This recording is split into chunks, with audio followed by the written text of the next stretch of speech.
Bonjour tout le monde, je vous retrouve pour cette nouvelle vidéo, comme sans surprise, comme vous l'avez vu dans le titre, c'est un update lecture et on se fait ça tout de suite.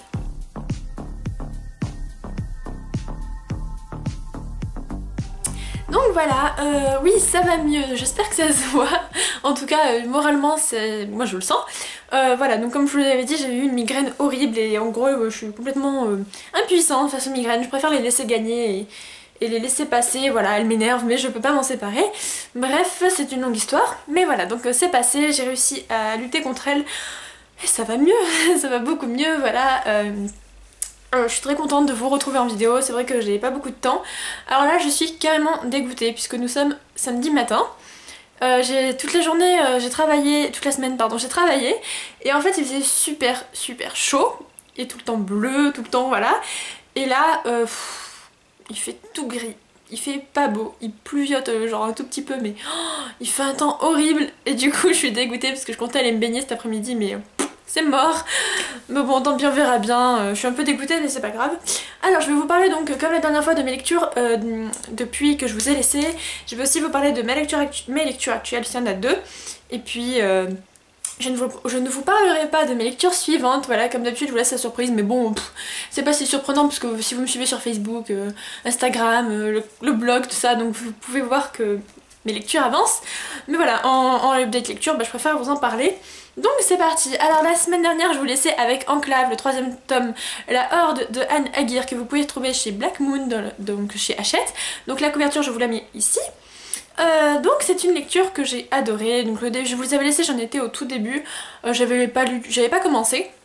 Et franchement j'ai adoré, c'était une très bonne histoire, j'ai versé quelques larmes à la fin comme à chaque fin de saga, et en fait comment vous dire, j'avais fini Ignite Me la semaine dernière, j'étais en larmes, et voilà là ça fait deux fins de saga, ça faisait beaucoup, mais bon après voilà, c'est pour ça que j'hésitais entre deux lectures pour hier soir, et grâce à vous du coup je n'ai pas fini encore une trilogie mais ça ne saurait tarder. Donc voilà, j'ai beaucoup aimé ma lecture. Enclave c'est une saga que je vous conseille et vous reconseille parce que c'est vraiment très bien. Alors on pourrait croire que c'est une histoire de zombies mais l'auteur précise bien que ce sont des monstres. Pour moi ça reste quand même un peu zombie, enfin c'est assez bizarre quoi, c'est un mix de monstres et de zombies. Mais voilà, je m'attendais un peu à cette fin là, mais c'était quand même très touchant. C'est une histoire très bien, Trèfle est adorable, Trèfle c'est le personnage principal. Et donc si vous cherchez une bonne lecture, voilà, c'est une bonne science-fiction à mon goût. J'ai beaucoup aimé, il y a une jolie morale derrière, et voilà, c'est très bien. Ensuite, j'ai continué ma semaine avec le fameux, le géant, le grand Divergent de Veronica Roth, publié chez Catherine Tegen Books parce que c'est la version anglaise. Voilà, donc alors je sais que je n'arrête pas de vous en parler, ça va vous saouler, désolée, mais voilà, je tenais à le préciser pour ceux qui le savent pas. En fait, c'est pas la première fois que je lis Divergente dans ma vie. Je l'avais lu à sa sortie française, je crois en 2011. Je sais pas quand est-ce que lui est sorti aux États-Unis. J'avais lu donc non, n'importe quoi. J'avais lu en août 2012. Et lui il est sorti en France ah je vais pas y arriver. Lui il est sorti aux USA en 2011 et en France il est sorti en 2012, dans l'année 2012, et je l'avais lu en août. En français il y a 2 ans, j'avais pas aimé, j'étais très déçue. Mais voilà, j'étais une période où je détestais les histoires d'amour dans les romans. Pour moi l'histoire d'amour était pas top et j'avais pas aimé. Donc en fait il s'est passé qu'il y a eu un engouement extraordinaire sur la blogosphère, voilà. Si vous ne l'avez pas vu, je sais pas où vous y étiez si vous étiez pas sur la blogosphère, mais voilà, c'était vraiment un truc de malade, et du coup au fur et à mesure j'ai appris à aimer ce livre alors qu'au départ j'avais été très déçue. Donc comme j'ai dit dans ma vidéo haul, je vous prépare un article sur les relectures parce que j'étais très sceptique des relectures et puis là j'en ai fait quelques-unes et c'est absolument époustouflant. Donc voilà, je voulais en parler avec vous. Dites-moi si ce genre d'article vous plairait, de parler plus de discussions voilà, sur le blog ou même en vidéo, je trouverais ça vraiment super sympa, donc dites-le moi en commentaire. Donc voilà, donc j'ai relu donc Divergent et j'avais vu le film, j'avais adoré, donc j'étais partie hyper sûre de moi.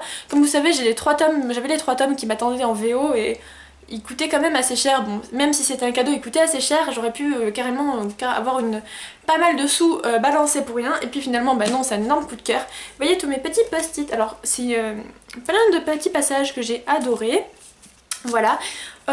Et c'était époustouflant, la VO est plutôt accessible, j'ai été plutôt surprise par ça. L'histoire d'amour je l'ai adorée, l'histoire est géniale. En fait c'est trop bizarre parce que quand on fait une relecture, du coup on connaît un peu l'histoire.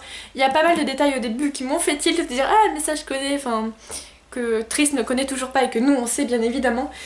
Si on connaît l'histoire, voilà, donc j'ai beaucoup aimé, donc si vous n'avez pas aimé ce roman, ben laissez peut-être lui une seconde chance parce que voilà, moi c'est passé de la déception à un coup de cœur, voilà, donc assez phénoménal.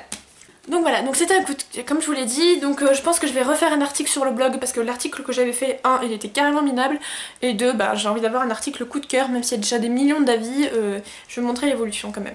Ensuite, second livre pour lequel je ne fais pas de chronique, tout simplement parce que c'est vrai que c'est une série qui est sortie il y a déjà pas mal de temps, qui est très connue puisque c'est une saga un peu pour le même public qu'Harry Potter. Du coup voilà, vous voyez c'est très connu et j'avais pas très envie de faire une saga parce qu'il y a 5 tomes. Une saga, j'avais pas envie de faire une chronique parce qu'il y a 5 tomes, mais je vous parle quand même tout le temps, je vous donne mon avis, y a aucun souci. Donc là c'est La Mer des Monstres, le second tome de la saga Percy Jackson d'Eric Riordan, publié chez Albin Michel Wyse. Alors j'ai été étonnée parce qu'en fait ils sont vraiment pas chers, celui-ci coûte 14 € et je crois que ils sont à peu près tous à ce prix-là. Ouais, à peu près, ils font tous à peu près 14 € apparemment. Et je trouve vraiment ça super parce que du coup ça pourrait, bon ils sont pas super longs je l'avoue, lui il doit faire 300 et quelques pages, mais quand on voit certains livres qui font 300 pages à 18 € ça peut être vraiment rédhibitoire, et du coup là c'est pas du tout le cas, franchement si vous voulez vous l'acheter, bah pourquoi pas, ils sont sortis en poche, ils sont dans toutes les bibliothèques dignes de ce nom de France je pense, dans les médiathèques pardon. Et donc voilà, alors c'est une saga que j'aime beaucoup, j'ai beaucoup aimé le premier tome, je trouve ça très original, la narration donc, et du personnage de Percy Jackson est très marrante, moi ça me fait beaucoup rire. Voilà, là c'était vraiment très bien, en plus on apprend énormément de trucs sur la mythologie, j'ai appris pas mal d'histoires, enfin j'adore la mythologie grecque, j'adore ça, je suis complètement fan, mais j'y comprends rien, il y a vraiment trop de noms, il y a vraiment trop d'histoires, je suis complètement paumée, mais voilà du coup même si j'adore c'est vrai que c'est un peu difficile parfois, et là franchement c'est un moyen super agréable de s'y approcher un peu. En plus à la fin du tome 2 il y a une sorte de révélation de dingue, mais genre vraiment dans la dernière ligne quoi, c'est waouh, ça a été dévastateur aussi. Donc là j'ai trop hâte de lire le troisième tome parce que c'est vraiment une saga que j'affectionne beaucoup. Donc en tout voilà, il y a 5 tomes et il y a un spin-off qui est sorti de la saga, je crois que c'est les Héros de l'Olympe, que j'aimerais également beaucoup lire, mais d'abord j'ai fini celle-ci. Et voilà, bah si vous hésitez à la lire, je vous la conseille, franchement ça vaut le coup. Moi j'ai beaucoup aimé le premier tome, le second tome est toujours à la hauteur de mes attentes, et donc on verra pour le tome 3. Ensuite, du coup, vu que je savais pas trop quoi commencer, du coup j'ai apporté avec moi au travail, mais ça se lit super vite. Donc je l'ai lu, j'ai commencé peut-être une demi-heure, donc pour vous dire. Donc j'ai commencé donc La Nostalgie heureuse d'Amélie Nothomb, publiée chez France Loisirs dans leur collection Piment, que vous pouvez retrouver chez Albin Michel normalement. Donc lui il coûte 10 € quand même, donc chez France Loisirs je trouve ça un peu abusé, mais bon on va dire que la vendeuse m'a un peu serré la main. Enfin bref, France Loisirs quoi. Un peu comme dans toutes les boutiques où vous voulez pas acheter mais qu'on vous force quand même. Et donc en gros voilà, c'est l'histoire, c'est une biographie donc d'Amélie Nothomb quand elle retourne au Japon. J'ai jamais été déçue par les Amélie Nothomb, je l'ai découvert en troisième avec stupeur et tremblement, que j'avais plutôt bien aimé. Ensuite j'ai découvert 4 ou 5 romans d'elle qui ont été des fictions par contre, et là j'ai adoré. Et là donc c'est un retour sur son voyage au Japon en 2000 et quelques, parce que je crois que c'est son avant-dernier roman. Dernier roman, il est daté quand de lui 2013, voilà, donc de la rentrée littéraire de l'année dernière. Et j'aime beaucoup, alors pour vous dire, voilà, j'en suis là. Ça se lit très vite parce que vous savez, c'est des pages hyper épaisses et c'est écrit très gros. Voilà, donc il y a quoi? Il y a 150 pages? Voilà, 151 pages, donc bah franchement si vous aimez les Amélie Nothomb, bah continuez quoi, parce que voilà c'est très atypique, c'est très sympathique, moi j'ai jamais été déçue, c'est pas une auteure que je repousse parce que je la vois pas, enfin elle me fait pas spécialement quoi que ce soit qui me chagrinerait, donc voilà. Et enfin pour terminer, donc hier je vous ai posté une photo sur Facebook, hier je parle donc de vendredi puisque cette vidéo là ne sera pas postée aujourd'hui. Bref, j'espère que vous suivez.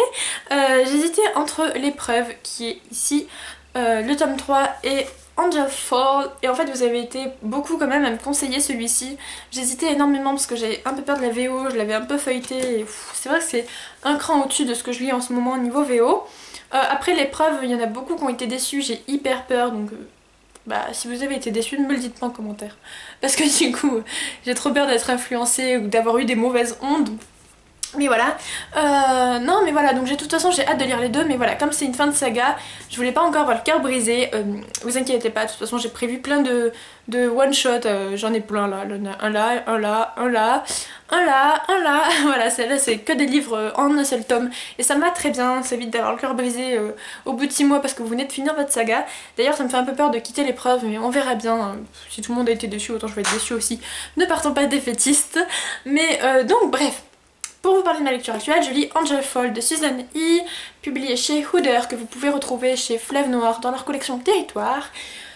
Donc là c'est la version brochée anglaise, donc elle m'a pas coûté... Je m'assomme, elle m'a pas coûté bien cher, je sais pas si vous vous souvenez, j'avais fait un unboxing, j'étais complètement ravie de faire cette vidéo d'ailleurs. Et j'ai traîné à le lire et il est grand temps parce que la couverture est super belle, soyons d'accord. Bon. Alors j'ai hâte de lire ce livre, j'ai vu des avis plutôt mitigés. Oh, faut que je vous montre ma marque-page. Quand j'ai fait mon anniversaire, j'ai ma petite cousine de 8 ans toute mignonne qui m'a offert une carte pour fêter mon anniversaire. Et elle est trop belle, c'est celle du film Un monstre à Paris. J'ai pas vu le film et je vois même pas pourquoi je vous parle de ça, mais désolée pour la parenthèse. Mais j'adore les couleurs, je la trouve trop belle. J'adore la musique du film aussi avec Vanessa Paradis. Il faudrait peut-être que je le voie. Mais voilà, je trouve que les couleurs, elles est super bien ensemble. Voilà, donc peu importe, je voulais vous montrer mon marque-page. Donc pour l'instant j'aime bien, je suis pas sûre de tout comprendre parce qu'il y a pas mal de vocabulaire que je ne connais pas. Donc c'est vrai que c'est embêtant, mais ça se lit plutôt bien. Après, je sais pas trop, on verra. Je suis un peu mitigée pour l'instant. Après j'ai lu 24 pages, hein, donc rassurez-vous, j'en suis pas aux 3/4 non plus. Mais voilà, j'ai vraiment très hâte de continuer à lire cette saga.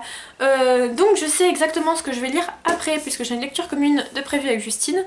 Par contre, au niveau lecture personnelle que je dois lire toute seule, je n'ai pas vraiment d'idée. Ça va être un peu pioché au hasard parmi ces romans, parce que là c'est je sais pas quoi lire après.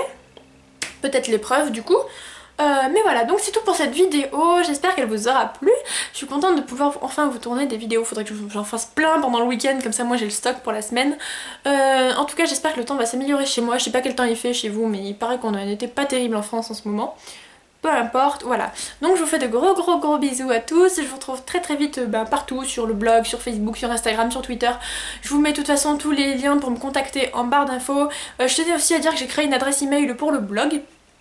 Comme ça au moins, si vous voulez me dire quelque chose, si vous avez des questions, n'hésitez pas à me les poser. Voilà, donc je vous fais de très gros bisous à tous, on se retrouve très vite, bye!